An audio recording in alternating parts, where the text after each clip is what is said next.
2 గంటల సినిమాలో 2 నిమిషాల ట్రైలర్ వదిలినట్టు వదిలారు. మొత్తం సినిమా చూస్తేనే కదా అసలు విలన్ ఎవరో తెలిసేది. టైటిల్ కార్డు పడితేనే కదా హీరో ఎవరో, విలన్ ఎవరో, నిర్మాత ఎవరో, దర్శకుడు ఎవరో తెలిసేది. తెలుస్తుంది సార్, తెలుస్తుంది.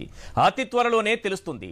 మాచర్ల నియోజకవర్గంలో అసలేం జరిగింది, 49 సెకండ్ల వీడియో వెనుక ఉన్న అసలు విలన్లు ఎవరు, వారికి సహకరించింది ఎవరు, ఇందులో సూత్రధారులెవరు, పాత్రధారులెవరు, మొత్తం పొలిటికల్ స్క్రీన్ పైన క్లియర్ పిక్చర్ కనిపించబోతోంది. అడిగితే మీకు నాకు సమాధానం దొరకపోవచ్చు, కానీ కోర్టుకు చెప్పాలిగా, అక్కడ నిజాలే చెప్పాలిగా, అప్పుడు దొంగలంతా దొరికిపోతారుగా. ఒక్కటి మాత్రం నిజం, మొత్తం 11 ఈవీఎంల ధ్వంసం ఘటనలు జరిగితే అందులో ఒకే ఒక్కటి జాగ్రత్తగా ఎడిట్ చేసి బయటకు వదిలారు. ఇక్కడితో తమ కుట్ర సక్సెస్ అవుతుందని అనుకున్నారు, కానీ అసలు సినిమా ఇప్పుడే మొదలైంది. ఈ కథలో ట్విస్టుల మీద ట్విస్టుల తరువాత లోకేష్ క్యారెక్టర్ ఏంటో మరోసారి బట్టబయలైంది.